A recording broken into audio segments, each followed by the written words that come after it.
हाँ भाई, ऑनलाइन सब ओके है। Online sound and video.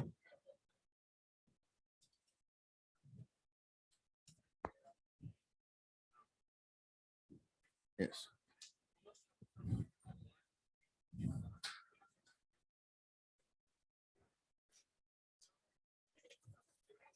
हाँ भाई, प्लीज। अपनी बात चल रही है डिस्प्लेसमेंट मेथड। डिस्प्लेसमेंट मेथड पे क्या सोचना है?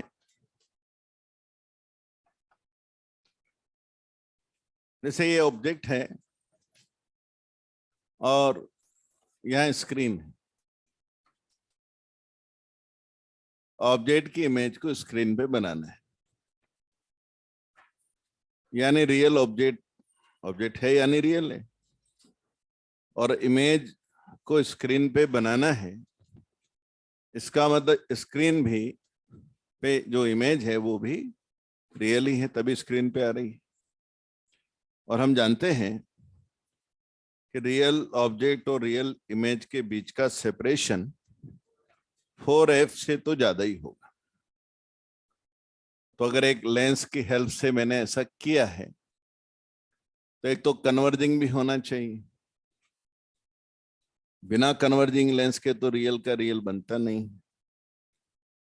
और ऑब्जेक्ट से स्क्रीन की जो डिस्टेंस है d, it must be more than और इक्वल टू 4 है। ये हमने बात की। या हम कहें कि f must be less than और इक्वल टू d/4, तभी ऐसा होगा।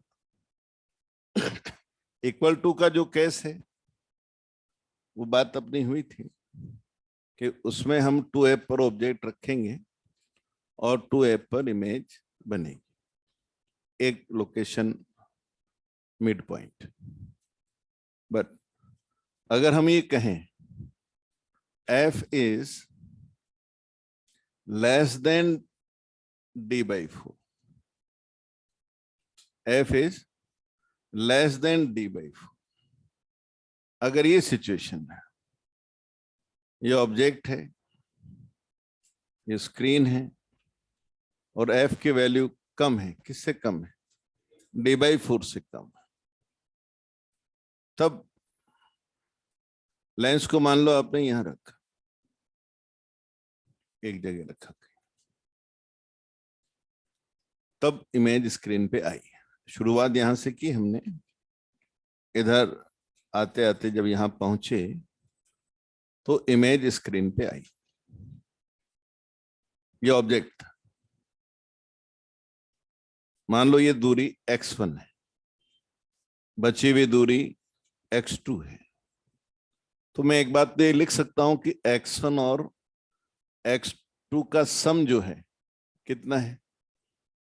वो है d। पहली बात, इमेज आ गई। कितनी बड़ी आई होगी? इससे तो बड़ी आई होगी। क्यों? x2 ज्यादा है।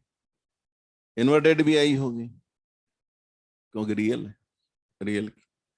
तो यहां हमें इन्वर्टेड इमेज मिली होगी, इनलार्ज इमेज मिली होगी, मैग्निफिकेशन मिला होगा x2/x1।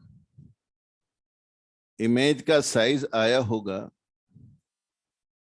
x2/x1, यानी मैग्निफिकेशन इनटू ऑब्जेक्ट का साइज। तो जो भी ऑब्जेक्ट की साइज है उसको m से मल्टीप्लाई कर दिया होगा और इमेज का साइज आ गया होगा। फिर हम एक चीज और जानते हैं कि जैसे लेंस हमारे पास होता है, ये x है मान लो और ये y, यहां इमेज, ये ऑब्जेक्ट। अब जब x पे ऑब्जेक्ट रखा, यहां से y दूरी पर इमेज बनी, तो जब y पर ऑब्जेक्ट रखूंगा तो इमेज x पे आना चाहिए। Principle of reversibility. इसका मतलब मैं कहना चाह रहा हूं कि अगर हम इस लेंस को इधर आगे डिस्प्लेस करें डिस्प्लेस करें और इस दूरी को बदलकर मान लो x डिस्प्लेस किया और इससे ये दूरी, इधर वाली ये दूरी हो गई x2, तो नेचुरली बची हुई दूरी कितनी होगी? x1 होगी। तो प्रिंसिपल ऑफ रिवर्सिबिलिटी कहता है कि जब x1 डिस्टेंस पर ऑब्जेक्ट था तब x2 पर इमेज बनी, तो अब यहां जब x2 पर ऑब्जेक्ट है तो x1 पर इमेज बननी चाहिए। पर इस बार जो इमेज बनेगी वो साइज में थोड़ी छोटी होगी क्योंकि x1 कम है। यहां पर भी इमेज अब बनी। क्या साइज है इमेज की? मैग्निफिकेशन आएगा x1 by x2, x1 by x2। क्या साइज है इमेज की? x1 by x2 into object का साइज। इस बार इस साइज की इमेज बनेगी। कितना डिस्प्लेस करना पड़ा अपने को? x। x कितना है? x2 minus x1। x2 minus x1 अपने पास x। तो अब देखिए, जैसे मैं आपसे कहूं इन दोनों का प्रोडक्ट करिए, क्या मिलेगा? 1। यानी एक बात तो आ गई कि m1 इंटू m2 आ गया 1। यानी पहली लोकेशन में अगर मुझे मैग्निफिकेशन मान लो 5 मिल रहा था, 5 गुना इमेज मिल रही थी, तो अब मुझे इमेज 1/5 मिलेगी। ये एक बात पता लगी। दूसरी बात, पहली पोजीशन पर मान लो इमेज I1 साइज की थी, दूसरी पर I2 साइज की है, तो अगर मैं I1 का प्रोडक्ट करता हूं I2 से, तो इन दोनों का प्रोडक्ट भी करना पड़ेगा, 1 आ जाएगा। तो ये आ जाएगा ऑब्जेक्ट साइज स्क्वायर। तो I1 I2 हो जाएगा ऑब्जेक्ट का साइज अंडर रूट। यानी मुझे अगर इसकी साइज निकालनी तो मैं I1 मेजर कर लूं, फिर I2 मेजर कर लूं, दूसरी लोकेशन पे जो इमेज बनी है उसकी साइज मेजर कर लूं, दोनों का प्रोडक्ट करके अगर मैं अंडर रूट लेता हूं तो मुझे ऑब्जेक्ट की एक्चुअल साइज पता लग जाएगी। तो कई बार जब हम ऑब्जेक्ट को नहीं मेजर कर पाते हैं डायरेक्टली, तो ये मेथड हमें ये डिस्प्लेस करना था ना, इसलिए मेथड कहलाता है डिस्प्लेसमेंट मेथड। तो ये डिस्प्लेसमेंट मेथड हमें उसकी साइज को बताने में हेल्प करता है। जैसे मैं आपसे कहूं, मान लो यहाँ अपन ने एक मोमबत्ती जला दी, अब ये उसकी फ्लेम है, अब उसको अपन नाप नहीं पा रहे, कैसे नापें, इसके वहां कैसे ले जाएं? तो आप स्क्रीन रख दो, लेंस से उसकी इमेज स्क्रीन पे बनवाओ, ठीक है, फिर लेंस को डिस्प्लेस करो, फिर एक दूसरी लोकेशन फिर आएगी जो स्क्रीन पर इस फ्लेम की इमेज को बनाएगी। थोड़ी छोटी जरूर बनेगी पर बनेगी। अब स्क्रीन पर इमेज है तो अपन उसको मेजर कर ही सकते हैं, कोई दिक्कत नहीं। दोनों इमेज पहले जब बड़ी बनी थी वो और बाद में जो छोटी बनी वो, दोनों को मेजर कर लो, वैल्यू डाल दो, आपको ऑब्जेक्ट की साइज पता लग जाएगी। आपको डायरेक्टली ऑब्जेक्ट को मेजर करने की जरूरत नहीं। तो ये काम हमें करना। कई बार क्या होता है, वर्चुअल ऑब्जेक्ट हो जाते हैं, ऐसी सिचुएशन भी आती है, वो एक आगे की बात है। पर एक कहीं ना कहीं इस मेथड में हम इमेज की साइज 2 लोकेशन पे मेजर करके ऑब्जेक्ट की साइज निकाल सकते हैं।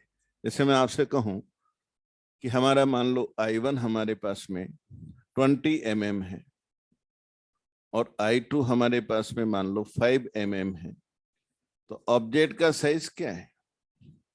तो ऑब्जेक्ट का साइज आएगा अंडर रूट 20 इंटू 5 यानी 10। यानी ऑब्जेक्ट मेरा 10 mm का है। आप चेक भी कर सकते, जैसे मान लो आपने 10 रखा, पहले कितना मिला? 20। पहली साइज कितनी मिली? I1 कितना मिला? 20। ऑब्जेक्ट कितना लिया? 10। कितना टाइम्स है? 2 टाइम्स। तो अगली बार देखो 5 मिला, कितना टाइम्स 1/2, 10 का 1/2 करो 5 आ जाएगा। तो 10 का 20 मिला पहले केस में, तो दूसरे केस में 5 मिला। पहले केस में डबल मिला तो दूसरे केस में हाफ मिला। वही तो सीखा था हमने कि अगर पहली पोजीशन पर मैग्निफिकेशन m1 है और दूसरी पोजीशन पर मैग्निफिकेशन m2 है तो दोनों का प्रोडक्ट 1 है। पहली पोजीशन पे अगर मुझे 2 टाइम्स इमेज मिल रही है तो दूसरी पोजीशन पर मुझे इमेज 1/2 टाइम्स मिलेगी। ये ऐसे हम करके काम करते हैं। तो ये जो मेथड है जिसमें आपने लेंस को डिस्प्लेस करके स्क्रीन पे 2 बार इमेज हमने ली है, और ये 2 बार तभी आएगी जब आपका f d/4 से कम होगा। इक्वल होगा तो 2 लोकेशन आएंगी नहीं, केवल एक लोकेशन आएगी। और f अगर ज्यादा ले लिया d/4 से, तब तो फिर इमेज स्क्रीन पे आप ला ही नहीं पाएंगे, क्योंकि आप जानते हैं मिनिमम सेपरेशन ही 4f होता है। ये बात, हाँ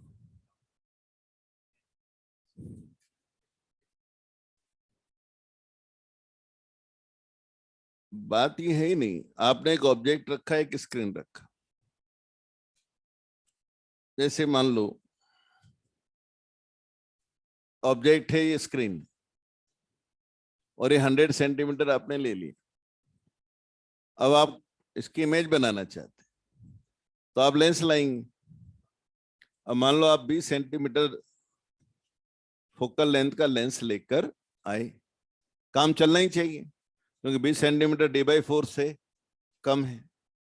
फिर आप 20 सेंटीमीटर का फोकल लेंथ लाके ऐसा थोड़ी कहीं भी रख देंगे। आप यहाँ रखेंगे, धीरे धीरे इसको शिफ्ट करेंगे, करेंगे करेंगे करेंगे, फिर कोई एक जगह ऐसी आएगी जो आपको इमेज स्क्रीन पे देगी। UV, अगर ये x है, ये x1 है, तो ये कितना है 100 माइनस x1। फोकल लेंथ कितनी है 20 सेंटीमीटर, तो आप 1/v minus 1/u equal to 1/f। फिर आप इसको सॉल्व करेंगे, इससे आपको x1 मिलेगा। अब बात यह है कि जो भी वो मिला कैलकुलेशन के बाद, बात ये नहीं है, बात ये जो कहना चाह रहा हूं कि अब क्या होगा, फिर आप एक लोकेशन तो आ गई ना, निकल जाएगा x1 की वैल्यू।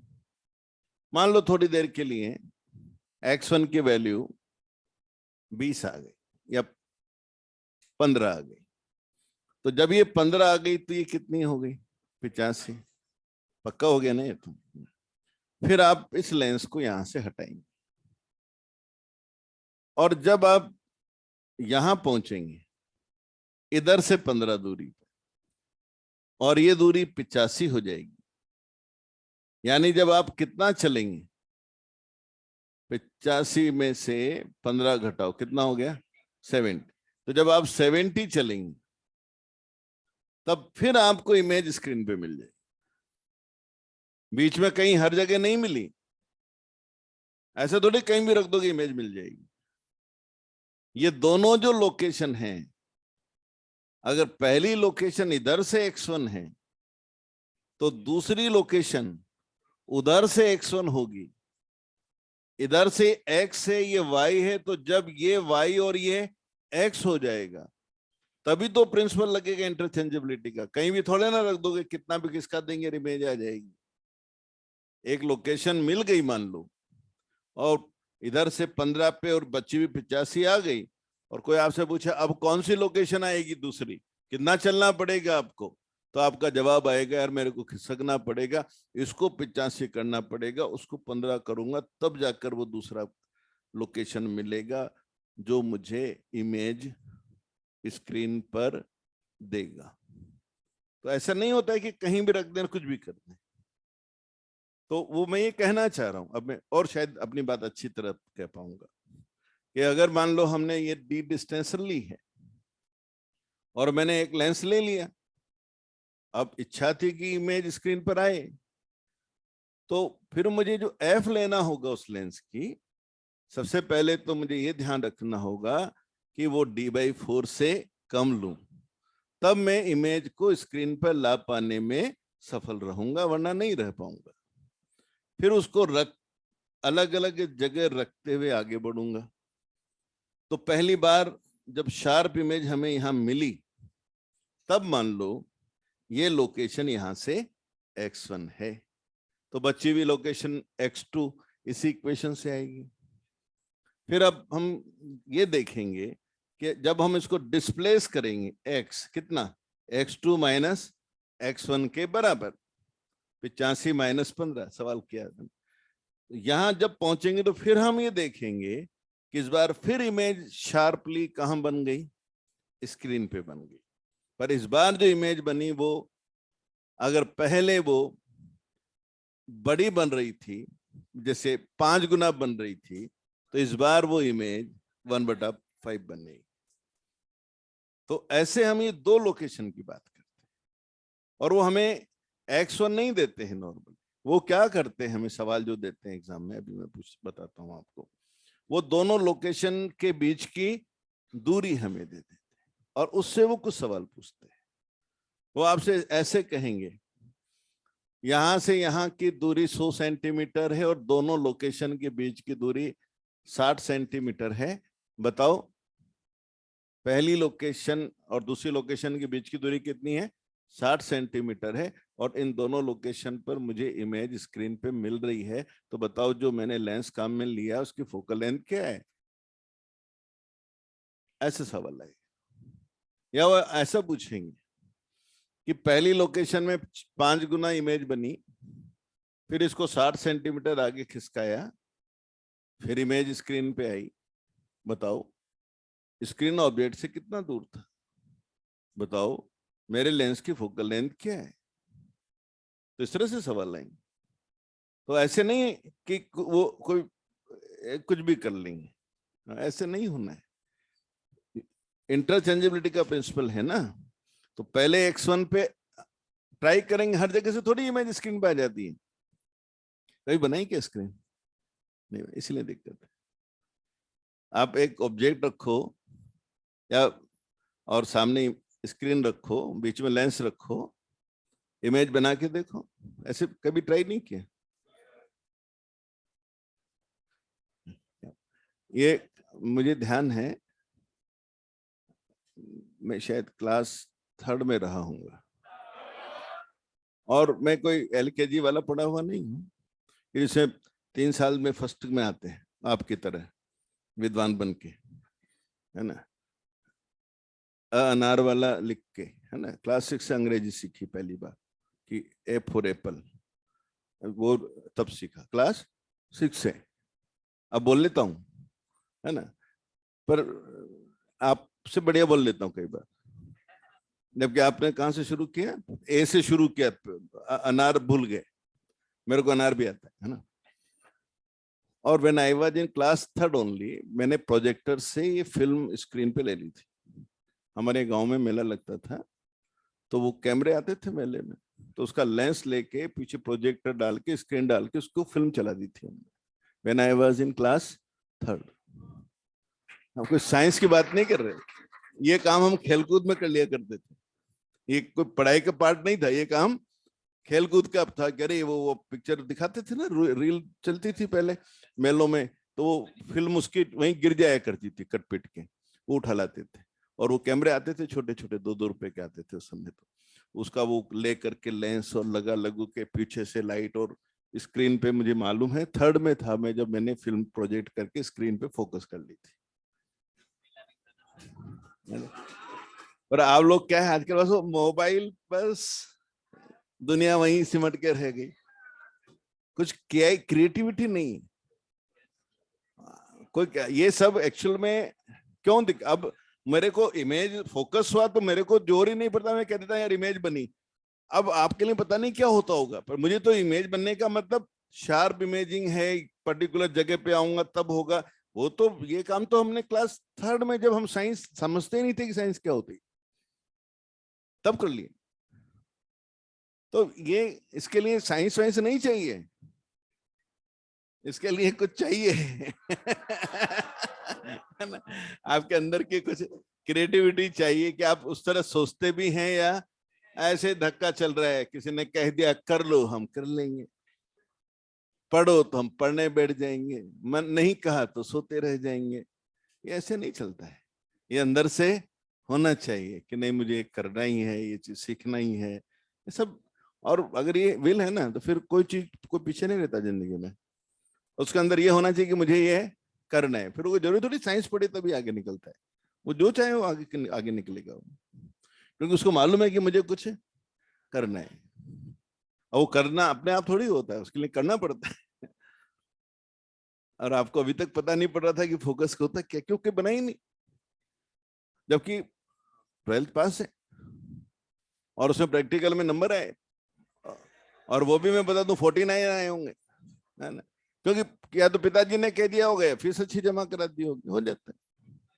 अब अच्छी फीस हमें नॉलेज थोड़ी बना देगी, आदमी थोड़ी गढ़ देगी, आदमी तो गढ़ा जाता है, मेहनत करके बनता है आदमी, है ना, फीस जमा करने से थोड़ी बनता है, या किसी कहने देने से, अच्छे नंबर आने से थोड़ी आदमी बनता है। वो तो जब बैठेगा, पिन लगाएगा, प्रिज्म लगाएगा, देखेगा आधे घंटे तक, दिखेगा ही नहीं कि करूं क्या, तब वो घुमा घुमा के देखेगा कैसे रखूं इसको, तब उसको प्रिज्म एंगल समझ में आएगा। वो it is all game of practice. आपको ढूंढना पड़ता है हुआ क्या, मुझसे क्यों नहीं हो रहा है, ये तो कर गया, मेरे से क्यों नहीं हुआ, तो फिर आदमी करता है, नहीं आना तो चाहिए। तो ये अंदर से स्ट्रांग बनिए तब कुछ होगा। ये है ना, अपन क्या होते हैं, कहते हैं बिल्कुल एक स्पून फीडिंग सिस्टम हो गया एक्चुअल में, सब चीज रेडीमेड है, सब चीज, कुछ नहीं करना है आपको, बस आप कहिए वो हो जाएगा। उसका सबसे गंदा असर क्या पड़ा, हमने करना छोड़ दिया, हमने कल ऑर्डर देना सीख लिया, चाय बना दो, चाय पी लो, बना के देख, अपने आप चाय कम पीने लग जाएगा। तो ऑर्डर दिया, गए खाना देना, खाना देना, खाने पैसे दिए निकाल के, पिताजी ने भेज ही रखे हैं, दे दिए, अब बना के देख। तो ये जब अपन करते हैं ना अपने हाथों से, तब मालूम पड़ता है ये सब चीजों का क्या इंपॉर्टेंस है। वरना तो अभी तक तो ऑर्डर चलाते हैं ना, छोटे घर पे गए ऑर्डर दे दिया,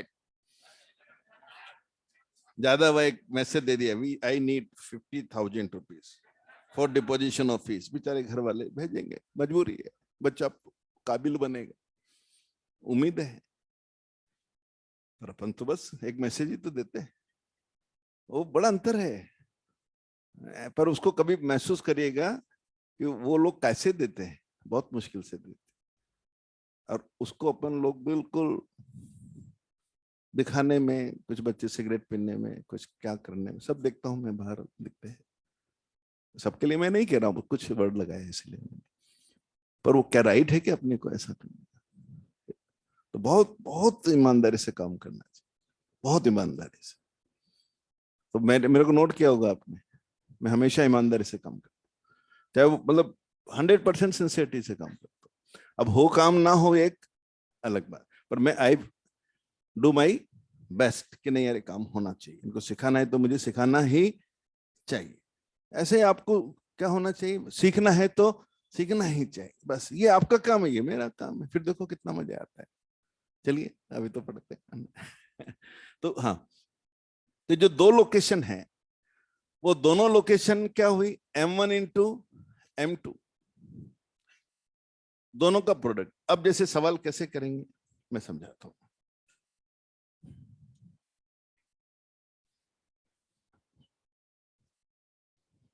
ये दो लोकेशन है जिन पे हमें इमेज मिली, उनके बीच का सेपरेशन कितना है, x है।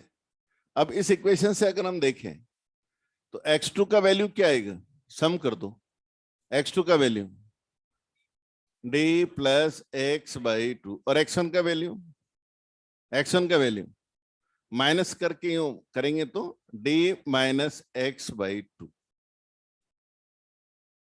अब क्योंकि लेंस है पहली लोकेशन के लिए, ये u हो जाएगा तो ये v हो जाएगा, ये u ये v, लेंस की इक्वेशन सेटिस्फाई होनी चाहिए। v कितना है, v कितना है, x2 बाई 2। u कितना है, u कितना है, -x1 इक्वल टू 1/f। ये माइनस आपको प्लस कर देगा। एलसीएम ले लीजिए, d² माइनस x², तो 2d minus 2x, 2d plus 2x क्या आ जाएगा, 4d। तो f मिल गया d² minus x² by 4d। तो मेरे को स्क्रीन की डिस्टेंस कोई दे दे और दोनों लोकेशन के बीच का सेपरेशन दे दे, तो इस फार्मूले की एफ से मैं इस लेंस की फोकल लेंथ निकाल सकता हूं। पहली लोकेशन पर मैग्निफिकेशन m1 है, दूसरी लोकेशन पर वो m2 है, तो दोनों का प्रोडक्ट कितना जाएगा, 1। एक लोकेशन पर इमेज का साइज i1 है, दूसरे पर i2 है, तो ऑब्जेक्ट साइज के लिए लिखा था मैंने, क्या था, √i1 i2। ऐसे में अगर आपसे कहूं कि m1 और m2 का डिफरेंस कितना है, तो m1 कितना है, m1 आ जाएगा x2 by x1, d plus x minus d by x. m2 इसका इनवर्स कर दें और एलसीएम ले लें, ये 4dx आ जाएगी और ये वैल्यू कितनी आ जाएगी, 1/f। तो ये आ गया x/f। ये भी रिलेशन एक बार पूछा गया था कि दोनों पोजीशन पे जो मैग्निफिकेशन है उनका डिफरेंस कितना होता है, इस इक्वेशन से आता है x/f। तो ये सारे सवाल पूछे गए हैं, ये पूछा गया है, ये पूछा गया है, ये पूछा गया है, ये वैल्यू पूछी गई है, ये बात पूछी गई है, ये बात पूछी गई है। ये 6-7 सवाल मैंने बस इसी बात पे पूछ लिए थे, ऑब्जेक्ट और इस उसकी इमेज, कौन सी इमेज, रियल इमेज, उसके बीच में मिनिमम सेपरेशन 4f। इसी और ऑब्जेक्ट और इमेज की लोकेशन इंटरचेंज हो जाती, प्रिंसिपल ऑफ रिवर्सिबिलिटी। अगर पहली लोकेशन इसमें x1 है तो दूसरी लोकेशन यहां से कितना दूर पड़ेगी, x2। तो ये पूरा टॉपिक कहलाता है डिस्प्लेसमेंट मेथड। अब मैं इस पे आपको 2 सवाल करके बताता हूं, लिख लीजिए इसका।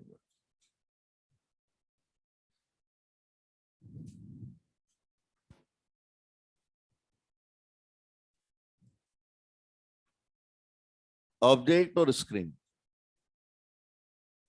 इनके बीच का सेपरेशन, या मैं आपसे कहूं पहली लोकेशन है जब हमें 4 टाइम्स इमेज मिली, कितना, 4 टाइम्स। और दूसरी लोकेशन यहां से 50 सेंटीमीटर दूर है या 60 सेंटीमीटर दूर है। यह भी वो लोकेशन है जहां हमें फिर से इमेज मिली। पहली लोकेशन पे इमेज कितनी बड़ी मिली, 4 टाइम्स। दूसरी लोकेशन जो मुझे इमेज दे रही है वो कितना दूर है, 60 सेंटीमीटर। आप बताइए, जो लेंस आपने लिया था उसकी फोकल लेंथ क्या है, पहला सवाल, और ऑब्जेक्ट और स्क्रीन के बीच का दूरी क्या है, ये दूसरा सवाल। आपको बताना है कि पहली लोकेशन पर मुझे 4 टाइम्स इमेज मिली और दूसरी लोकेशन जिस पर मुझे फिर से इमेज मिलती है वो पहली लोकेशन से 60 सेंटीमीटर डिस्प्लेस करने के बाद मिलती है। तो आप बताइए, ये जो लेंस हमने काम में लिया है उसका फोकल लेंथ क्या है और ऑब्जेक्ट और स्क्रीन के बीच का डिस्टेंस कितना है। तो कुछ लोग ऐसा सोच सकते हैं, फॉर्मूला ऐसे सोचेंगे कि यार सवाल ये कहता है, इसका मतलब कि M1 अपना 4 है, M1 4 है, तो M2 कितना आया 1/4। ये कहां से मिला, यहां से। फिर हम ये इक्वेशन यूज कर सकते हैं, 4 - 1/4 equal to 60/f, 60/f। M1 - M2 is x/f। x क्या है, दोनों लोकेशन के बीच का सेपरेशन, जितना आपने लेंस को डिस्प्लेस किया हुआ, तो उससे आपको मिला 16 - 1 15, और सॉल्व करेंगे, f कितना आया, f आ गया 16 सेंटीमीटर आ गया।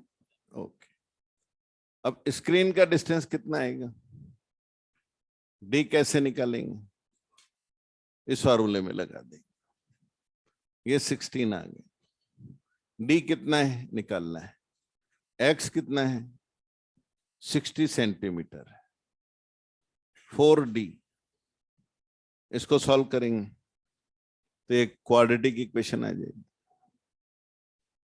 फिर सॉल्व करके d निकालेंगे, कितना आएगा। इसका मतलब सवाल चाहे हो गया फॉर्मूलों से, पर अभी तो क्वाड्रेटिक इक्वेशन में जाके फंस गए, फिर सॉल्व किया जाएगा तब आंसर आएगा। अब इतना नहीं करके अगर हम ऐसा सोच लें, इधर रास्ते पे नहीं जाएं और m पर चले जाएं तो थोड़ा शायद आसान हो जाए।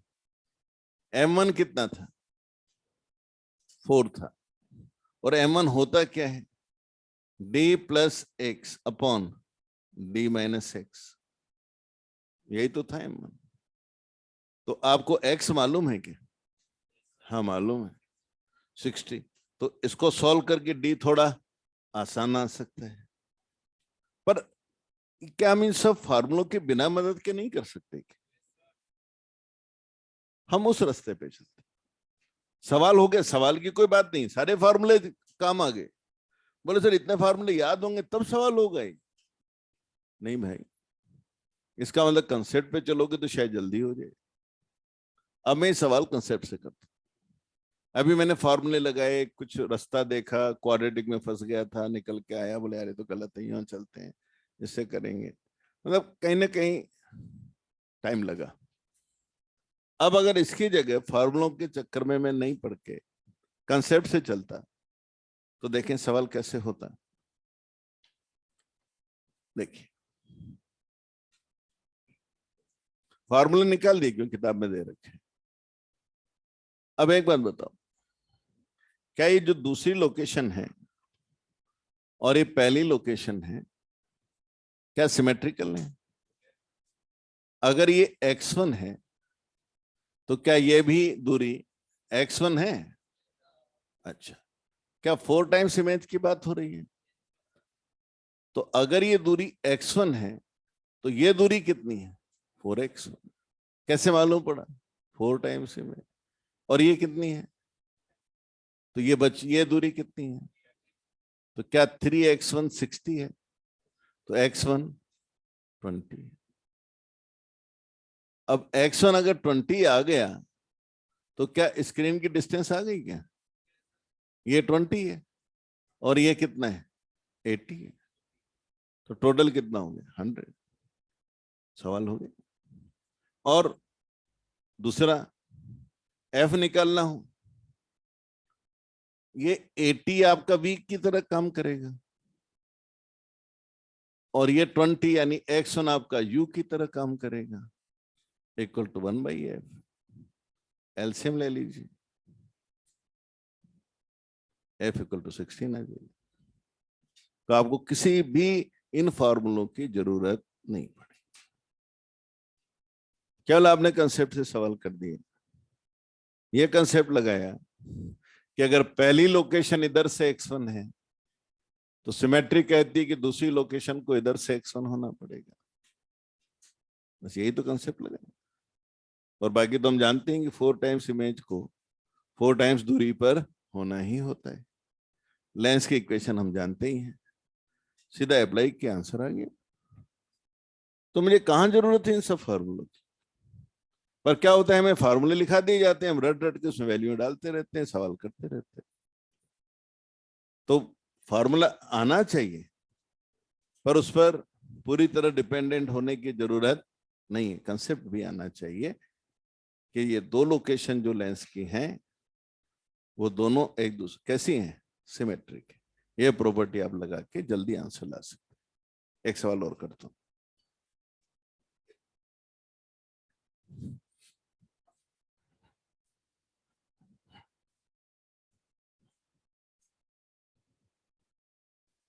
यहां एक लेंस है, ऑब्जेक्ट है, ये लेंस है या मिरर है। ये लेंस की पहली लोकेशन है, ये लेंस की दूसरी लोकेशन है। इन दोनों के बीच में दूरी 100 सेंटीमीटर है और ये दोनों लोकेशन के बीच की दूरी मान लीजिए 40 सेंटीमीटर है। अब मुझे बताइए इस लेंस की फोकल लेंथ क्या है? तो एक तरीका तो ये है कि मैं उस रिलेशन को यूज कर लूं, d² minus x² upon 4d। क्या मिला? a² minus b², a plus b, a minus b। ठीक है, क्या रिजल्ट आया? क्या रिजल्ट आया बताओ? 3, 2, 7, 21 सेंटीमीटर। ये आंसर है। एक तो ये तरीका हुआ formula based, d² minus x² upon 4d, a plus b, a minus b। Solve कर लिया, आंसर आ गया। पर हम ऐसे नहीं सोच सकते थे क्या? थोड़ा इंटेलिजेंट होते तो। क्या ये टोटल 100 है? बीच की दूरी कितनी? बची कितनी? आधी आधी दोनों तरफ कर लें, सिमेट्री है। तो इस लोकेशन के लिए u हो गया, ये v हो गया, 1/v 1/u equal to 1/f। सवाल हो गया। मुझे फॉर्मूले की जरूरत क्या है? क्या किया जाए? एलसीएम ले लिया जाए, कितना हो जाएगा? कितना हुआ? 3 और प्लस कितना हो जाएगा? 7, 1/f, f का वैल्यू 21। आंसर तो आ गया। तो बात मैं ये कहना चाह रहा हूं कि फॉर्मूले से भी हो जाएगा और डायरेक्टली भी हो जाएगा, अगर हमारे दिमाग में ये कंसेप्ट है कि दोनों लोकेशन जो लेंस की हैं, जो इमेज को स्क्रीन पर देती हैं, वो दोनों लोकेशन सिमेट्रिक हैं। अगर पहली लोकेशन ऑब्जेक्ट से x1 दूरी पर है तो दूसरी लोकेशन स्क्रीन से x1 दूरी पर आएंगी। प्रिंसिपल ऑफ रिवर्सिबिलिटी या interchangeability of object and image इस बात को कहती है। तो ये जो मैंने 5-6-7 सवाल किए इस पर बेस्ड, m1 m2 1 होता है, दोनों का डिफरेंस x/f होता है, i1 i2 का अंडर रूट कर दें, ऑब्जेक्ट का साइज आ जाता है। ये सब सवाल एग्जाम में है। और ये कौन सा मेथड कहलाता है? Displacement method. और एक बहुत बार सवाल ये तो आना ही आना है कि f कितना लेना है to get image at the screen. तो आंसर आएगा it must be equal to और less than d/4, then only you will able to get image at the screen, because the least distance for the real image is 4f, इसलिए ऐसा होता है। मेरे ख्याल से बात क्लियर हो।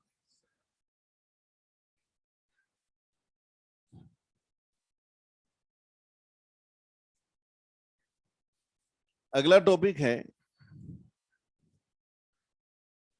Chromatic aberration. देखिए, जब हम क्रोमेटिक एबिरेशन की बात करते हैं तो क्रोमेटिक एबिरेशन में क्या बात है वो समझते हैं। लेंस में एक एबिरेशन है, chromatic aberration.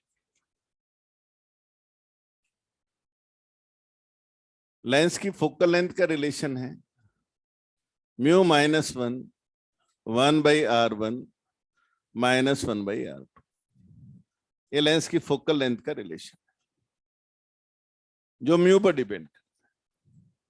Focal length mirror में भी थी, पर मिरर में हमने देखा था r/2 थी, और किसी भी कलर की लाइट लो वो r/2 ही थी। सभी कलर के लिए मिरर की फोकल लेंथ सेम थी। लेकिन यहां हम जानते हैं कि जो म्यू है ये वॉयलेट कलर के लिए ज्यादा होता है रेड की तुलना में, और अगर म्यू ज्यादा होगा तो एफ कम होगा। जैसे हमारे पास लेंस है, व्हाइट लाइट आई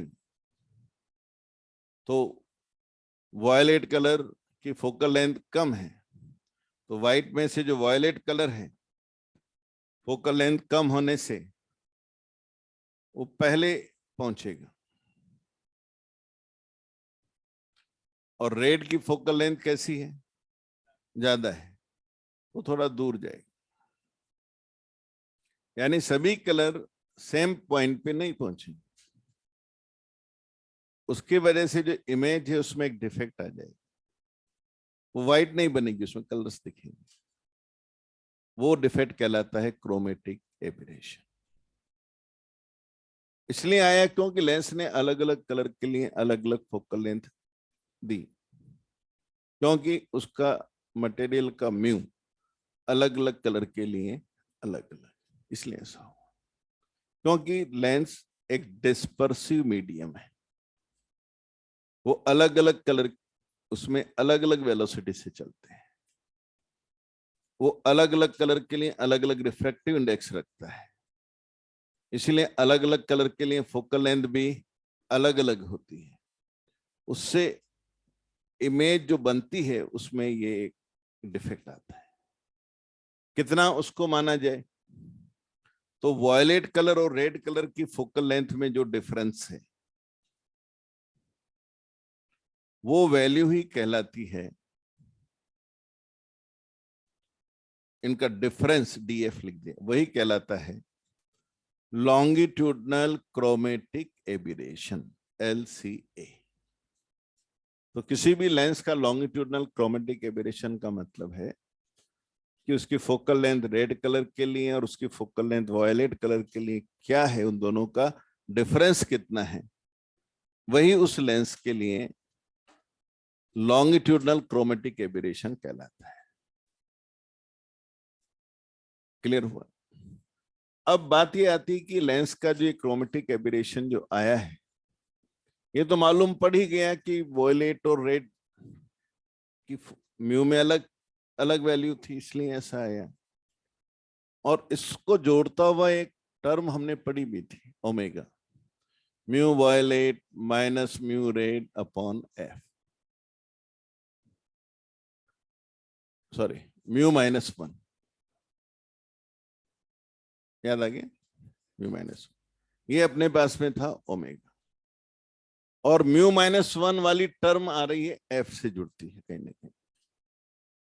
तो एक्चुअल में ये अलग अलग कलर के लिए फोकल लेंथ अलग अलग इसलिए है क्योंकि म्यू अलग अलग कलर के लिए अलग अलग है, तो जितना म्यू अलग अलग होगा उतना ही फोकल लेंथ अलग अलग होगी। इसका मतलब जिसका म्यू ओमेगा ज्यादा होगा उसमें प्रॉब्लम ज्यादा होगा।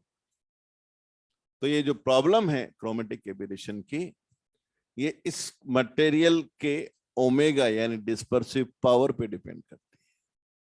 तो जो ग्लास जिसकी डिस्पर्सिव पावर ज्यादा है, यानी जो रंगों को ज्यादा अलग अलग करने की कोशिश करता है, डिस्पर्सिव पावर, डिस्पर्स करने की पावर, उसमें ये प्रॉब्लम ज्यादा होती है। एक और बात, अगर लेंस की फोकल लेंथ कम होती तो कलर अलग तो होते, पर फोकल लेंथ ही कम है तो इन दोनों के बीच की दूरी भी कम आती, यानी प्रॉब्लम भी थोड़ी कम होती। जितनी ज्यादा फोकल लेंथ होगी ये प्रॉब्लम उतनी ही ज्यादा होगी। यानी ये जो एलसीए की प्रॉब्लम है, जो डीएफ जिसको हमने कहा है, ये लेंस की दो पैरामीटर पे डिपेंड करती है। नंबर 1, एक तो उसका ओमेगा क्या है, डिस्पर्सिव पावर क्या है, और दूसरा उसकी फोकल लेंथ क्या है। अब क्वेश्चन ये दिमाग में आएगा कि सर ये फोकल लेंथ आपने अभी अभी कहा अलग अलग कलर के लिए अलग अलग है, तो फिर ये एफ किसके लिए है? मीन कलर के लिए, येलो के लिए, या मीन वैल्यू बोल दो। मीन वैल्यू कैसे निकाल सकते हैं? मीन वैल्यू निकल सकती है, रेड कलर के लिए क्या फोकल लेंथ है, वॉयलेट कलर के लिए क्या फोकल लेंथ है, उनको मल्टीप्लाई करके अंडर रूट करना पड़ता है, तब ये एफ आता है। आप मुझे कह सकते हैं सर आपने दोनों को ऐड करके 2 का डिवाइड क्यों नहीं किया? वो म्यू में होता है, जब जो चीज यहां होती है वो यहां थोड़ी हो सकती है 1/f में। तो इसलिए वो इनवर्स रिलेशन होने की वजह से आपको अगर एफ मीन वैल्यू निकालनी है तो आप उसको F R plus F V by 2 मत करिएगा, वो आएगी under root F R F V. तो ये और ये दोनों ही चीज क्या है? L C A. एक बार एग्जाम में क्वेश्चन आया, लेंस की फोकल लेंथ दी उन्होंने, रेड कलर के लिए फोकल लेंथ दे दी, वॉयलेट कलर के लिए फोकल लेंथ दे दी, और कहा ये लेंस जिस मटेरियल का बना है उसकी डिस्पर्सिव पावर बताइए। यह लेंस जिस मटेरियल का बना है उसकी डिस्पर्सिव पावर बताइए। कैसे करेंगे? तो हम जानते हैं डीएफ की वैल्यू ओमेगा एफ होती है और डीएफ की value F R minus F B होती है। तो ओमेगा क्या हुआ? F R minus F V upon F, और ये एफ कितना है? ये आ जाएगा under root F R F V, और यहां से ओमेगा आ जाएगा। ये सवाल है।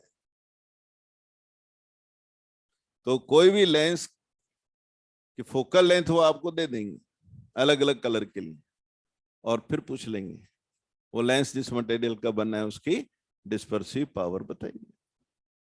ऐसे आपको पूछा जाएगा। तो लेंस में ये प्रॉब्लम है, लेंस अलग अलग कलर की लाइट के लिए अलग अलग फोकल लेंथ रखता है। एज ए रिजल्ट इमेज में एक डिफेक्ट आता है, उसे हम कहते हैं क्रोमेटिक एबिरेशन। वो लेंस के दो बातों पे डिपेंड करता है। नंबर 1, लेंस जिस मटेरियल का बना है उसकी डिस्पर्सिव पावर क्या है, और दूसरा लेंस की फोकल लेंथ क्या है, ओमेगा इंटू एफ। और निकालना हो तो रेड कलर और वॉयलेट कलर के लिए जो भी उसकी फोकल लेंथ है उनका डिफरेंस ले लेंगे, तो वो भी एलसी है। ये प्रॉब्लम है। अब क्वेश्चन ये आता है कि क्या हम इस प्रॉब्लम को दूर कर सकते हैं, करेक्ट कर सकते हैं? तो एक लेंस में तो ये प्रॉब्लम होना ही, कॉम्बिनेशन पे जाएं तो ये प्रॉब्लम दूर हो सकती है। क्या खासियत रखनी पड़ेगी, कैसे कॉम्बिनेशन बनाया जाए? बात ये कि इस लेंस ने जैसे कलर्स को अलग अलग किया, मैं चाहता हूं कि दूसरा लेंस इन कलर को मिला दे।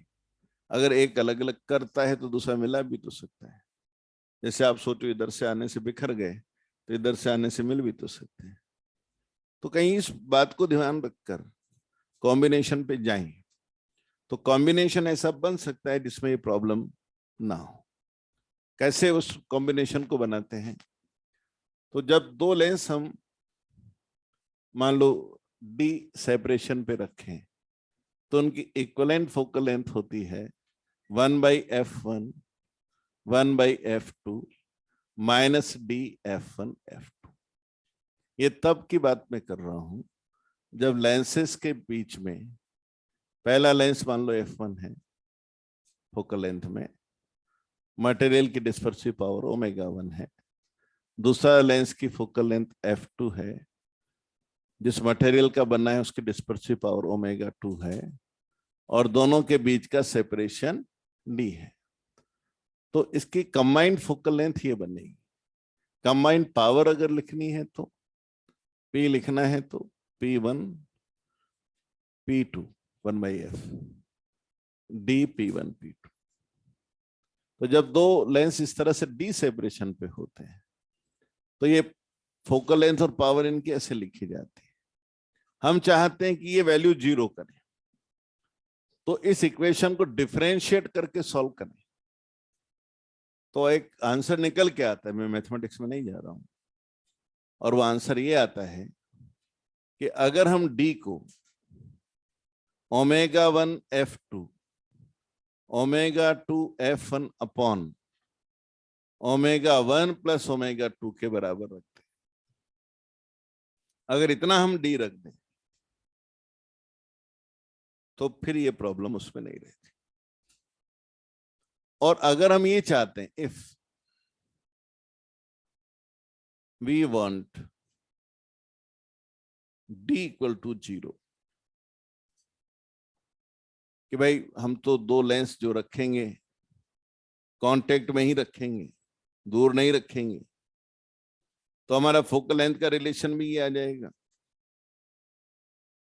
पावर का रिलेशन भी ये आ जाएगा। और ऐसे में लेकिन जो कंडीशन आएगी वो ये आएगी कि अब d 0 रख रहे हैं तो इसका न्यूमरेटर को 0 करना पड़ेगा, और इसका न्यूमरेटर 0 करने के लिए आपको इस इक्वेशन को 0 लिखने के लिए आपको जो फोकल लेंथ है उसका जो रेशियो लेना पड़ेगा वो ओमेगा के रेशियो में लेना पड़ेगा। और माइनस ये कह रहा है कि दोनों लेंस आपको अपोजिट नेचर के लेने पड़ेंगे। एक अगर कन्वर्जिंग है तो दूसरा लेंस डाइवर्जिंग लेना पड़ेगा। जो ओमेगा है डिस्पर्सिव पावर है, अलग लेंस की डिस्पर्सिव पावर अलग अलग है, तो जो डिस्पर्सिव पावर का रेशियो है उसी रेशियो में फोकल लेंथ लेनी पड़ेगी, नेचर अपोजिट लेनी पड़ेगी। दिमाग में एक बात आती है, क्या दोनों एक ही मटेरियल के ले लें? नहीं ले पाएंगे, क्योंकि अगर ओमेगा सेम ले लिया तो एफ सेम हो जाएगा, पावर सेम हो जाएगी, एक प्लस और एक माइनस तो नेट पावर ही 0 हो जाएगी, वो तो गड़बड़ हो जाएगी। इसका मतलब ये हुआ कि अगर मैं चाहता हूं एक कॉम्बिनेशन लेना और ये भी चाहता हूं कि उसमें क्रोमेटिक एबेरेशन नहीं हो, तो डिस्टेंस पे रखना अगर अलाउ मैं करता हूं तो फिर मैं ये कंडीशन फॉलो करवा दूं। जैसे मैं सोचूं मैं तो सेम मटेरियल लूंगा, ले ले भाई, इसको भी ओमेगा रख दे, इसको भी ओमेगा रख दे, ये 2 ओमेगा हो जाएगा, ओमेगा कॉमन लेके काट देना तो f1 प्लस f2/2। यानी ऐसे में आपको लेंस कहां रखना पड़ेंगे, कितना दूरी पे, f1 प्लस f2/2। आप दोनों लेंस एक मटेरियल के ले लीजिए, कोई दिक्कत नहीं, दोनों एक नेचर के ले लीजिए, कोई दिक्कत नहीं, मटेरियल भी सेम ले लीजिए, नेचर भी सेम ले लीजिए, पर फिर आपको इतना दूरी पे रखना पड़ेगा। लेकिन अगर आप ये सोचते हैं कि नहीं मैं तो दूरी पे तो नहीं रखूंगा, लेंस को कांटेक्ट में ही रखूंगा, तो फिर ये रेस्ट्रिक्शंस आ जाएंगे। आपको दोनों लेंस अपोजिट नेचर के लेने होंगे, दोनों लेंस सेम मटेरियल के नहीं चलेंगे, दोनों लेंस की फोकल लेंथ का रेशियो जिन मटेरियल के वो बने हैं उनके ओमेगा के रेशियो में, डिस्पर्सिव पावर के रेशियो में लेना पड़ेगा, तब जाकर के आपको ये कॉम्बिनेशन ऐसा मिलेगा जिसमें क्रोमेटिक एबेरेशन नहीं होगा। और इस कॉम्बिनेशन को हम कहेंगे एक्रोमेटिक डबलेट। क्या कहलाता है ये? Achromatic doublet. एक्रोमेटिक डबलेट है combination of lens which is free from chromatic aberration. That combination of lens, that pair of lens which is free from chromatic aberration is known as achromatic doublet. तो ये achromatic doublet का principal है। एक lens में तो defect आना है, combination पे जाके डिफेक्ट को रिमूव कर सकते हैं। कॉन्टेक्ट में रखना है तो दोनों लेंस अपोजिट नेचर के लेने पड़ेंगे, डिफरेंट मटेरियल के लेने पड़ेंगे, फोकल लेंथ का रेशियो ओमेगा के रेशियो में लेना पड़ेगा। ये सारी शर्तों को मानना पड़ेगा, तब जाके काम चलेगा, तब जाके कॉन्टेक्ट में रखना अलाउ होगा। और अगर आपने कहा नहीं यार मैं शर्तें वर्तें नहीं मान रहा हूं, मेरे तो लेंस से याद है भैया हैं 2 लेंस मेरे पास, सेम मटेरियल के भी हैं, सेम नेचर भी है, अब क्या करूं? तो बोले यार फिर इस इक्वेशन को सेटिस्फाई करवा ले, ऐसे रख दे उनको, इतनी दूरी पे रख दे, वो कॉम्बिनेशन जो बनेगा वो उसमें एबिरेशन नहीं होगा। मेरे ख्याल से मेरी बात क्लियर, कोई डाउट है तो बात करें। तो ये मैं आपको सिखा रहा था क्रोमेटिक एबिरेशन। क्लियर? तो एक टॉपिक हमने पहले किया डिस्प्लेसमेंट मेथड, वो भी बहुत इंपॉर्टेंट था, एक सवाल यहां से एग्जाम में आता, क्रोमेटिक एबिरेशन। क्लियर है? क्या ये एबिरेशन मिरर में था? नहीं। क्यों नहीं था? क्योंकि वहां सभी कलर के लिए फोकल लेंथ सेम था, यहां अलग अलग कलर के लिए अलग अलग। किसके लिए ज्यादा है? रेड के लिए। किसके लिए कम है? वायलेट के लिए। दोनों में फोकल लेंथ में जो डिफरेंस है उसी को बोला लॉन्गिट्यूडनल क्रोमेटिक एबिरेशन। किन फैक्टर्स पे डिपेंड करता है? ओमेगा पर और फोकल लेंथ। कॉम्बिनेशन से दूर हो सकता है, ये शर्त है। मेरे ख्याल से मेरी बात क्लियर। कोई बात आपको करनी है तो करिए। हाँ जस्ट हाँ, सेम मटेरियल में लेना चाह रहे हैं, पहले वाले में तो अलाउ है ना, लीजिए ना। इस सेम मटेरियल होगा, ये भी ओमेगा हो जाएगा, ये भी ओमेगा ले, नीचे 2 ओमेगा हो जाएगा। ओमेगा कॉमन लेके हटाना, क्या आएगा? F1 + F2/2। यानी अगर 2 लेंस लिए तो और सेम मटेरियल के, तो F1 + F2/2 दूरी पर रखना पड़ेगा। फिर ओमेगा की चिंता मत करना, फिर तो F1 + F2/2, पर शर्त है दोनों का मटेरियल सेम होना चाहिए, दूरी लेनी पड़ेगी F1 + F2/2। पर अगर आप कॉन्टेक्ट में रखने की सोच रहे हैं, सेम नेचर भी चलेगा ना, दोनों कन्वर्जिंग चलेंगे, कोई दिक्कत नहीं, कोई दिक्कत नहीं। नेचर भी सेम चलेगी, मटेरियल भी सेम चलेगा, कोई दिक्कत नहीं, पर फिर सेपरेशन पे रखना पड़ेगा। पर अगर मैंने सोचा कि नहीं मैं सेपरेशन पे नहीं रखूंगा, मैं तो कॉन्टेक्ट में ही रखूंगा, तो फिर ये सारी शर्तें आ जाएंगी। मटेरियल भी अलग लेना पड़ेगा, नेचर भी अलग लेनी पड़ेगी, फोकल लेंथ का रेशियो भी ओमेगा के रेशियो में लेना पड़ेगा।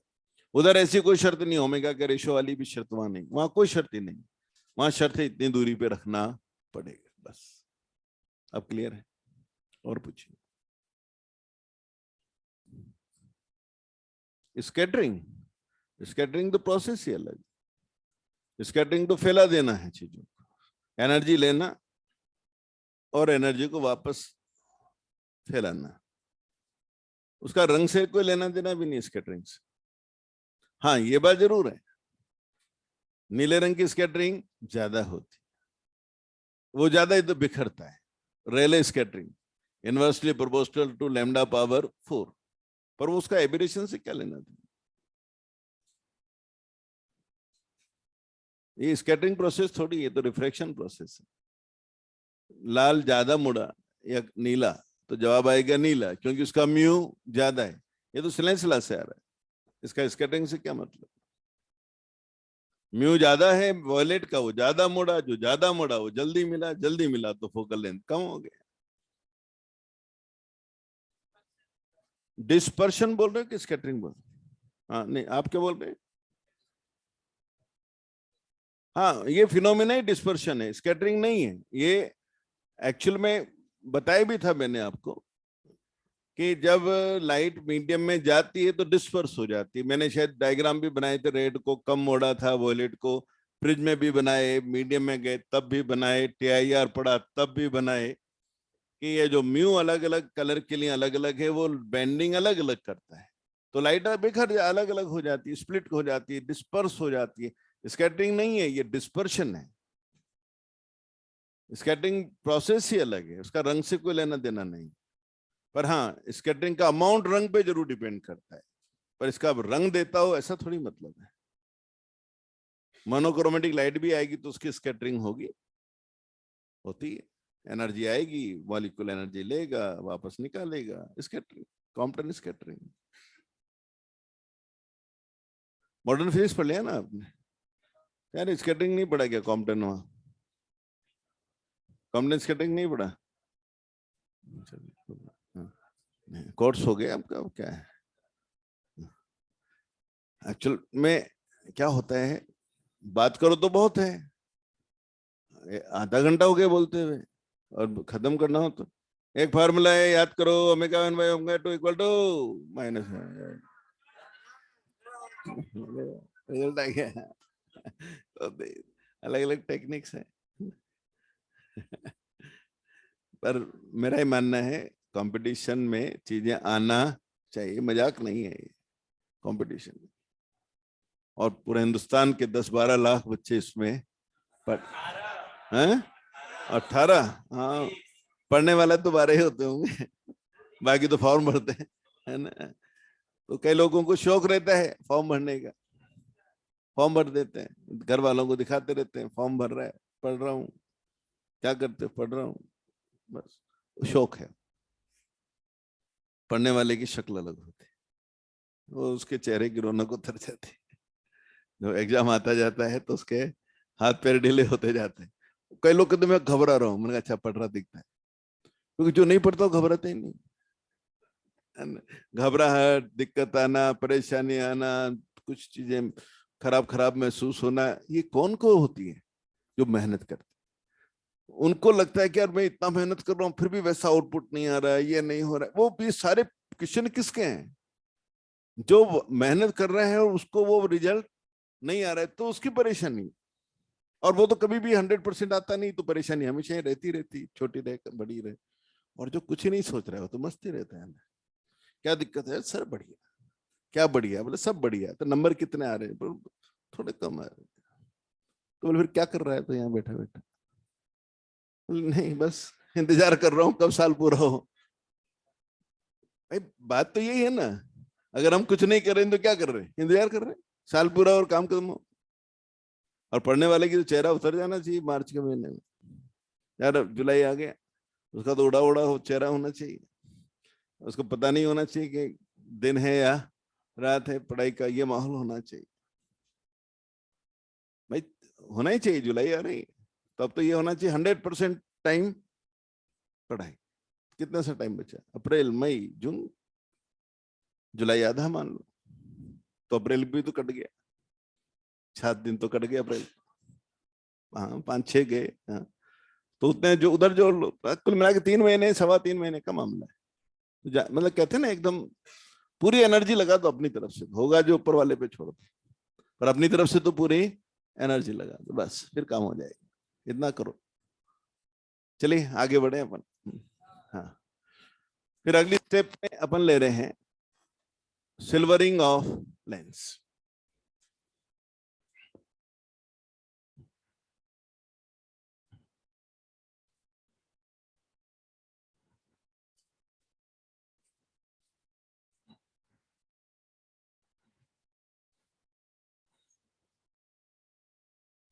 देखिए, जब हम सिल्वरिंग ऑफ लेंस की बात करते हैं, क्या इशू है पहले ही समझे। सिल्वरिंग ऑफ लेंस का इशू है जैसे मैं आपसे कहूं कि एक लेंस है, तो लेंस की बात यह है कि वो एनर्जी को ऐसे जाने देता है, और अगर ये इसको पॉलिश कर दिया है, सिल्वर्ड कर दिया है, तो ये एनर्जी को लौटाने लगता है, यानी मिरर बन जाता है। तो सिल्वरिंग करने के बाद वो मिरर बन जाता है। अब क्यों पढ़ना होता है? जैसे मैं आपसे कहूं ये लेंस है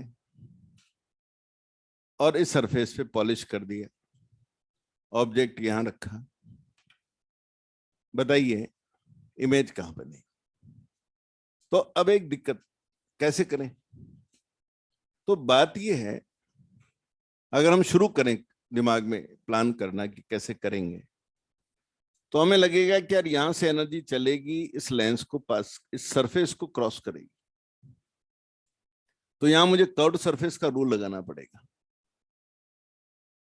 μ2/v वाला। फिर एनर्जी आगे बढ़ेगी, इमेज कहीं ना कहीं बनेगी। अब वो एनर्जी निकल के पीछे मिरर पे गिरेगी, यानी पहली सरफेस की इमेज मिरर के लिए ऑब्जेक्ट का काम करेगी, और फिर मुझे मिरर की रूल लगानी पड़ेगी, 1/v प्लस 1/u वाला इक्वल टू 1/f। फिर मिरर इमेज बनाएगा, कहां बनाता है वो एक अलग बात है, कैसे बनाता है वो एक अलग बात है, पर इमेज तो बनाएगा। और वो एनर्जी को कहेगा लौट जाऊं। अब वो मिरर से एनर्जी जब वापस लौट रही है तो वो फिर इस सरफेस से क्रॉस करेगी। बोले सर फिर तीसरी बार? बोले हाँ यार, वो मिरर की इमेज इस सरफेस के लिए ऑब्जेक्ट हो गए, फिर जाके फाइनल इमेज बनेगी।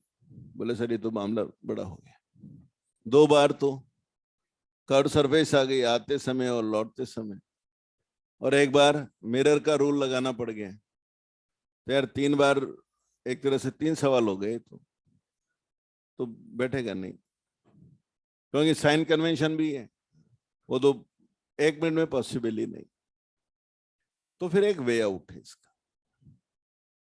बोले यार ऐसा करो, बात हमारा ये इंटरेस्ट थोड़ी कि बीच में कहाँ कहाँ इमेज बनी, बोले अपना नहीं है, अपने तो फाइनल इमेज चाहते हैं, कहाँ बनी। तो बोले यार ऐसा क्यों नहीं करें कि भाई इस एनर्जी के साथ क्या क्या एक्शन हुआ, कितनी कितनी पावर ने एक्ट किया, वो मालूम कर लेते। जब इसने इस सरफेस को पास किया होगा तो अब इस सरफेस ने अपनी पावर अप्लाई की होगी, फिर वो जब मिरर से टकराया होगा तो मिरर ने अपनी पावर अप्लाई की होगी, तभी तो इमेज इमेज बनती है। फिर लौटते समय फिर इस सरफेस ने पावर अप्लाई की होगी। तो ऐसा नहीं लग रहा कि 2 बार तो इस सरफेस ने पावर अप्लाई की, आते समय और लौटते समय।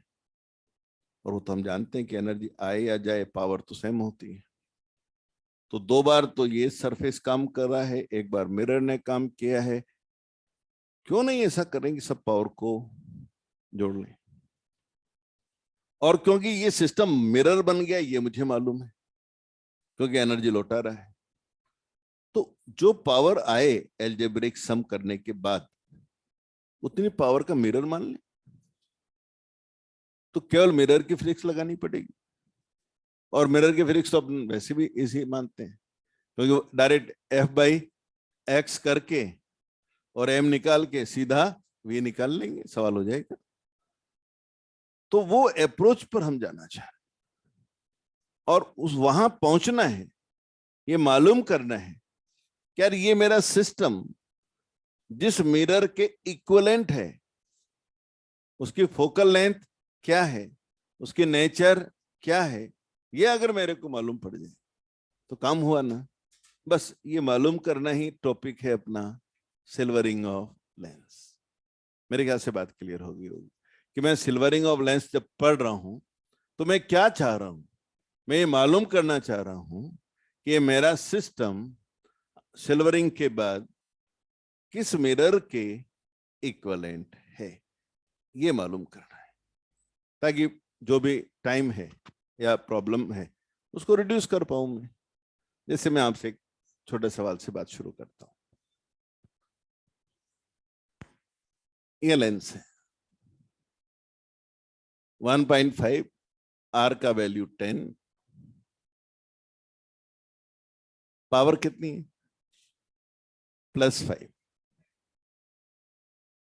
ऑब्जेक्ट यहां रखा है मान लो 30 पर। मैंने क्या किया,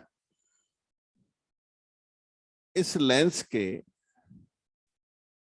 प्लेन सरफेस को पॉलिश कर दिया। ऑब्जेक्ट यहां 30 पर है।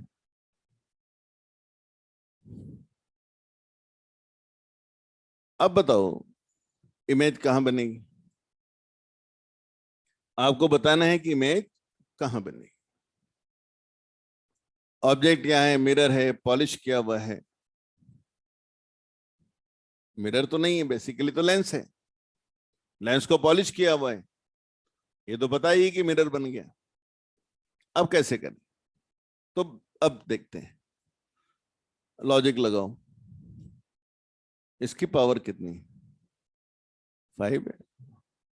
बिल्कुल सामने बनाए दोनों डायग्राम। फिर इस मिरर की पावर कितनी? बोले 0 है, प्लेन मिरर है। फिर ये लौट के आएगी तो पावर कितनी है? 5 डायोप्टर है। टोटल कितना हो गया? प्लस या माइनस? प्लस पावर का कौन? कॉनकेव मिरर या कॉन्वेक्स मिरर? हाँ, कॉनकेव। कॉन्वेक्स नहीं है यार, कॉनकेव। आवाज आ रही थी कहीं से कॉन्वेक्स। कॉनकेव मिरर है इसका। कॉनकेव मिरर की पावर पॉजिटिव होती है। कितनी पावर का लेना है? 10 डायोप्टर। 10 डायोप्टर के लिए मिरर की फोकल लेंथ 10, 100/10 कर लो। 10 फोकल लेंथ 10 आ गई, पोजीशन 30 आ गई। सवाल हो गया। एम का वैल्यू -1/2, वी का वैल्यू -15। आंसर क्लियर हुआ? एम 10/20, रियल का रियल -1/2, 1/2 डिस्टेंस पर 30 का हाफ 15। पूरा ऑब्जेक्टिव हो गया, सिल्वरिंग भी हो गया, कंसेप्ट भी क्लियर हो। इसका मतलब बेसिकली हम ये सोचते हैं कि अब ये मेरा सिस्टम का पावर क्या है, उतनी पावर का मिरर लेना है, ये कंसेप्ट है। अब ये तो प्लेन था, ये तो प्लेन था। अब हम रिवर्स करके बात करें।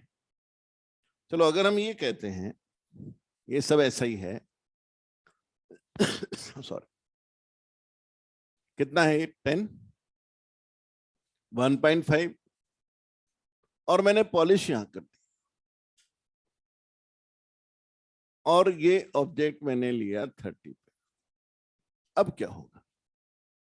वही सिस्टम को मैंने इधर से पॉलिश कर दिया, और अब मैंने आपसे पूछा कि यार अब मुझे बताओ कि इमेज कहां बनेगी और कैसे, लोकेशन क्या आएगी, ये किस मिरर के इक्विवेलेंट है, क्या उसकी फोकल लेंथ है, पावर है। ऐसा मेरे दिमाग में है। प्रोसेस वही रहेगा, प्रोसेस वही रहेगा। मैं ऐसे सोचूंगा, एनर्जी आएगी 0 पावर, प्लेन सर्विस में पावर नहीं होती। लौट के आएगी तब भी 0 पावर। तो अब जो भी पावर है किसको देनी? मिरर। चलो मिरर से बात करें कि उसकी पावर क्या है। मिरर की फोकल लेंथ क्या है? वो होती है R/2। इसका R कितना है? -10। फॉर्मूले से बात कर रहे हैं तो पूरा लगाएंगे। R कितना है? -10। कॉनकेव है ना, इधर से एनर्जी आ रही -10। फोकल लेंथ कितना आएगा? -5, R/2। पावर का क्या फार्मूला है? पावर का क्या फार्मूला है बोलो? Power is mu medium by F, यही फॉर्मूला है। मीडियम का म्यू कितना है 1.5, एफ की वैल्यू कितनी है -5, सेंटीमीटर है क्या, इंटू 100, कितना आया 30, प्लस का 30। ये इतनी पावर का मिरर चाहिए, 30 पावर का मिरर चाहिए। प्लस है, कौन सा मिरर बना, कॉनकेव, यानी ये कॉनकेव मिरर। क्या पावर है, फोकल लेंथ कितनी आएगी 100, पावर करो 100/30 कितना आया 3.33, इसका मतलब इसकी फोकल लेंथ बनी 3.33। अब सॉल्व करें, अब आंसर है, कहां इमेज बनेगी 30 इंटू, इधर बनेगी कितना दूर 30 इंटू एम, एम कितना 3.33 अपॉन 26.7, ये आंसर है। क्लियर हुआ, पर इसमें थोड़ा ज्यादा टाइम लगा गया अपन, थोड़ा सा इंटेलिजेंट होते तो कम टाइम लगता। कैसे, ये निकाल लिया हमने, अब मैं डायरेक्ट सोच रहा हूं उसको, मिरर की पावर ही तो निकालनी थी ना, प्लस माइनस में जबरदस्ती से माइनस लगाता रहा, इतनी देर तक सोचता रहा, परेशान होता रहा। मेरे को नहीं मालूम था क्या कि कौन के मिरर की पावर पॉजिटिव होती है। तो बात खत्म करो ना, प्लस लगा दो, लास्ट प्लस। क्यों लगा रहे हैं जबरदस्ती से इतनी देर तक माइनस, क्या हमें नहीं मालूम होता कि कौन की पावर प्लस होती। बोले सर वो वैल्यू तो निकालेंगे ना, चलो वैल्यू की बात कर लेना, अब तो प्लस तो आ गया ना, अब वैल्यू की बात करते हैं। अब प्लस माइनस नहीं सोचेंगे, सोच लिया जो सोचना था। आर कितना है, देखो ऐसे डायरेक्ट सोच रहा हूँ दिमाग, आर कितना 10, फोकल लेंथ, एयर होती तो पावर 100/5 कितना हुआ 20, एयर होती तो ना, और मीडियम में म्यू का मल्टीप्लाई हो जाता है, 1/f की जगह म्यू बाई 20 का 1.5 30, आंसर आ रहा है ना, +30 तो है ना। तो मैं टाइम बचा सकता हूँ ना अगर थोड़ा सा भी मैं सोच के काम करता हूँ तो, हुआ है ना। फिर मैं रिपीट कर रहा हूं, मैंने क्या सोचा, प्लस माइनस का तो मैंने बिल्कुल आसानी से शक्ल देख के लगा दी, प्लस लगा दिया क्योंकि कॉनकेव था। R10, फोकल लेंथ 5, 100/5 20, म्यू सामने मीडियम है क्या, एयर तो नहीं है ना, मीडियम है ना, 1.5 वाला है ना, इंटू 1.5, 20 का इंटू 1.5 30, आंसर। तो ऐसे करके हम 30 ला सकते थे। तो ये प्लस माइनस में जब तक जरूरी नहीं हो घुसना नहीं चाहिए, आता है अपने को, ये बात सही है, पर ये कहीं ना कहीं हमें स्लो करता है। जो चीज हमें शक्ल से हमने किया है नहीं, क्या लेंस पूरा पढ़ लिया, शक्ल से ही तो प्लस माइनस लगा देते हैं अपन, कहां लगाते हैं μ2 - μ1, सीधा डिफरेंस देखते हैं, आर का डिवाइड करके काम चला ही रहे हैं ना अपन, चल ही रहे हैं ना अपना, और जो होगा वो प्लस माइनस ही लगाते रहेगा बैठे बैठे। यार प्लस माइनस लगाने के नंबर थोड़ी मिलते हैं अलग से, नंबर तो वही मिलते हैं जो सही होने पर मिलते हैं, तो टाइम बचाना ही चाहिए। इधर क्लियर, तो ऐसे चलते हैं। जैसे मैं अब आपसे पूछूं, अभी मैंने फार्मूला नहीं लिखा, फार्मूला अब मैं लिखूंगा और आगे और सिखाऊंगा, पर एक बात मेरे ख्याल से पूरी बात पकड़ में जरूर आ गई होगी कि हम कहना क्या चाह रहे हैं। कुल मिला के बात थी कि सिस्टम की पावर निकालेंगे और उतनी पावर का मिरर मानेंगे, यही तो कर रहे हैं, और क्या कर रहे हैं, पहले पावर निकालेंगे उतनी पावर का मिरर मानेंगे। चलिए एक सवाल और करें, जैसे लेंस 10, 20, 1.5, ये जोश आ रहा है,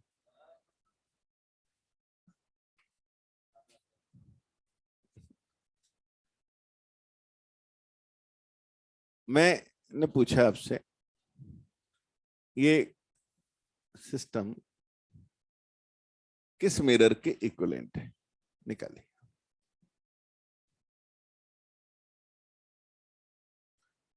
कोशिश करिए कम से कम लिखिए, है ना, थोड़ा टाइम लगने दो पर कम से कम लिखो।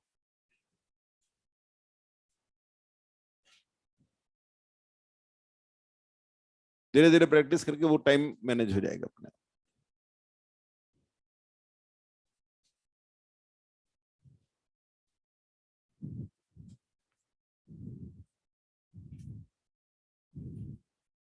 हाँ भाई, ऑनलाइन ठीक चल रहा है।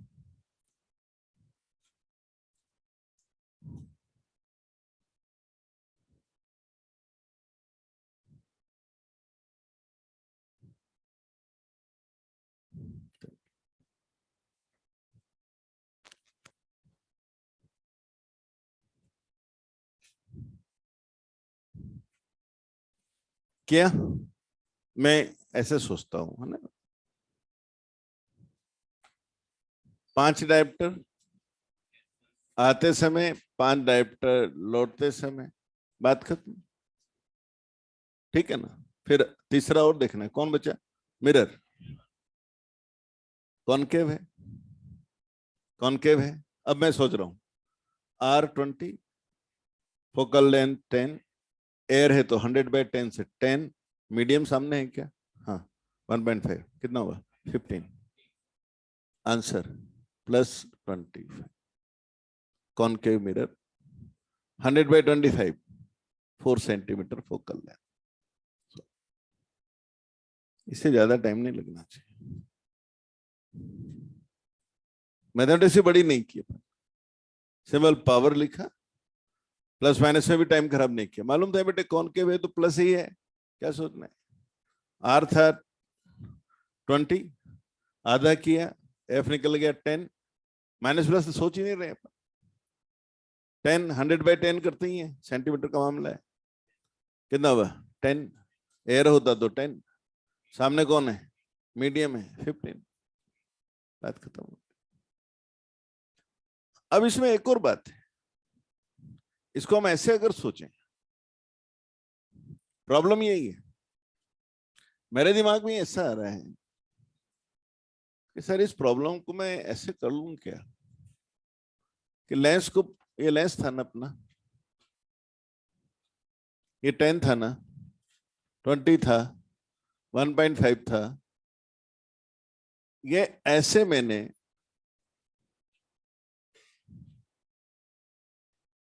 एक एक्स्ट्रा मिरर मान लो, थोड़ा इसको इसी के चिपका दूंगा तो वो आ जाएगा, दोनों का रेडियस सेम है, पर थोड़ा अलग कर लिए। बोले सर अलग करने से बहुत भारी हो जाएगा। बोले क्या हो जाएगा? अगर आप ऐसा सोचोगे अब, तो फिर एनर्जी पूरे लेंस से निकलेगी और लौटते समय भी पूरे लेंस से आएगी।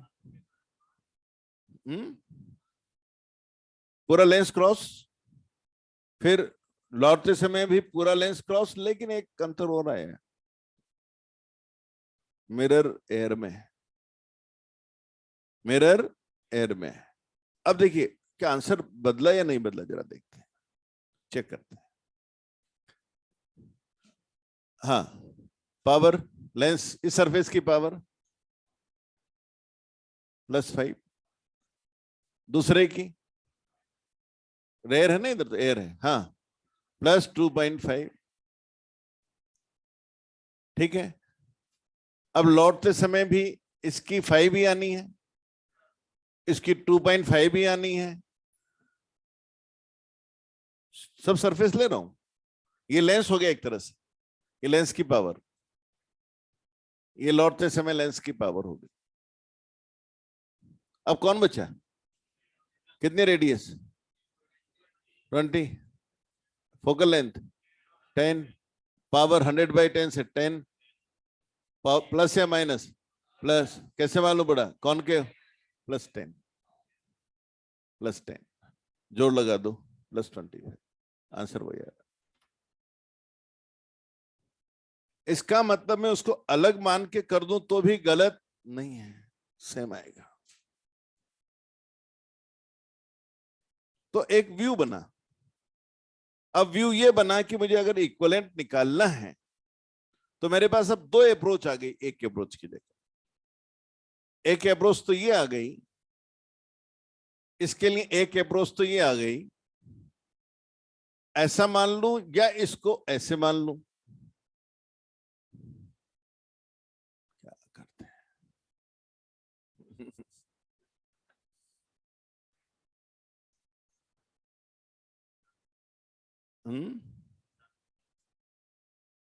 डर है तो डर तो पढ़ने से जाता है, चिल्लाने से थोड़ी जाता है। डर भगा रहे हैं, पर क्या चीज इनवाइट कर रही है सोचो। जिंदगी भर का डर इनवाइट कर रहे हैं कि जिंदगी कैसे निकलेगी। नहीं देखिए, हाँ, अब इसको मैं लिख रहा हूं, इसको कैसे लिखूं? इसको ऐसे लिखूंगा, power of mirror is equivalent to, क्या लिखूं? बोलो बोलो, आप बोलो। Power of first surface, lens नहीं है यार, power of first surface into 2 plus power of mirror, कहां? मीडियम। ये अप्रोच ही है जैसा हम कर रहे थे। और इस अप्रोच से करोगे तो क्या करोगे बेटे, बताओ बोलो। पावर ऑफ लेंस, सरफेस की बात ही नहीं, लेंस लिख दो डायरेक्ट, पूरा आ गया lens. Power of lens 2 times आना जाना, प्लस पावर ऑफ मिरर, कहां पर भाई? एयर। दोनों एक ही बात है, आप किसी भी अप्रोच से कर लो ये रिजल्ट आएगा।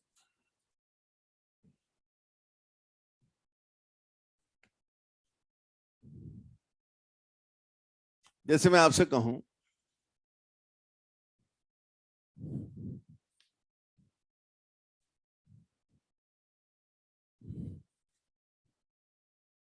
ये मेरे पास एक लेंस है,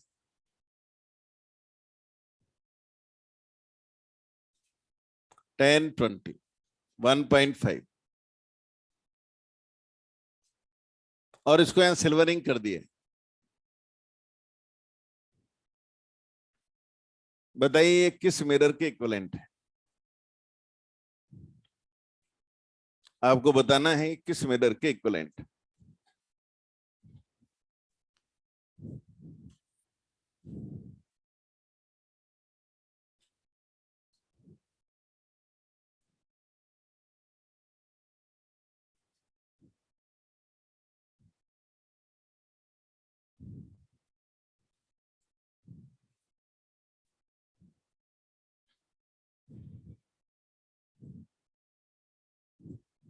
देखिए, मैं पहले ये अप्रोच लगा रहा हूं, दोनों अप्रोच से करूंगा, सेम आंसर लाके फिर दिखा दूंगा ताकि आपको फिर कॉन्फिडेंस आ जाए। ठीक है, पहले ऐसा मान के कर रहा हूं, +5 प्लस 5 इंटू 2 प्लस 20 को बोल रहा हूं 10, कॉन्वेक्स है इसलिए माइनस, कॉन्वेक्स है इसलिए माइनस, 20 का 10, 100/10 से 10, 1.5 सामने है इसलिए 15, टोटल आंसर -5, यानी ये सिस्टम कॉन्वेक्स मिरर। 5 का मतलब 20 सेंटीमीटर फोकल लेंथ, 100/5। अगर मैं इसको इस तरह से अलग मान के कर रहा हूं तो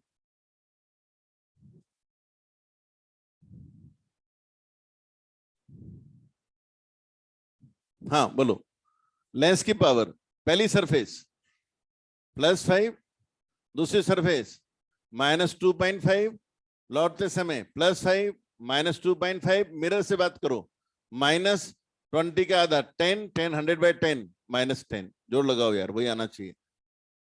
आ रहा है क्या? आएगा माइनस। ये लेंस हो गया, एक लेंस।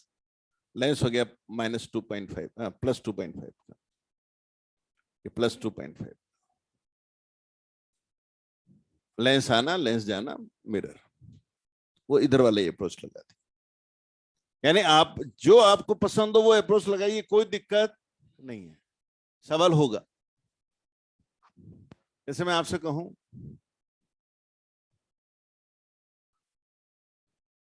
ये म्यू है, ये आर है, इसकी ये सरफेस पॉलिश कर दी, बताइए इक्विवेलेंट मिरर कैसा है, क्या पावर का है, क्या बोलोगे? इसका पावर बोलो। हाँ, म्यू -1/r, आना जाना, पीछे मिरर 0, टोटल पावर 2μ-1/r, इस पावर का पॉजिटिव है नेगेटिव है? पॉजिटिव है ना, कॉनकेव मिरर, बस सवाल हो गया, आया हुआ सवाल एग्जाम में। μ-1/r, आते समय पावर जाते समय पावर, इसकी पावर 0, ये आंसर एग्जाम का सवाल। ऐसे मैं आपसे कहूं, एग्जाम का सवाल पूछ रहा हूं, इसके मैं अगर इधर पॉलिश कर देता, अब बताइए पावर कितनी है, जो जिस मिरर के इक्विवेलेंट होगा उसकी पावर बोलिए, सीधा सोचो ना यार, 0 0, इसका पावर फोकल लेंथ r/2, और पावर μ/r/2, क्या मिला? 2μ/r, एग्जाम में आया हुआ है। अब आप खुद समझ सकते हो बेटे कि सवाल सारे ऑब्जेक्टिव है जो आ रहे हैं। मेरे ख्याल से क्लियर हो गया टॉपिक। अब हम कल थोड़ा सा बात करेंगे कॉम्बिनेशन ऑफ लेंस पर, आई पर, सिंपल माइक्रोस्कोप, कंपाउंड और टेलीस्कोप, ये अपने सीक्वेंस है। पर पहले अपने को आई का वर्किंग समझना पड़ेगा, तब जाकर हम टेलीस्कोप माइक्रोस्कोप को ढंग से समझ पाएंगे। तो आई इस पे हम कल से काम करेंगे। Thank you.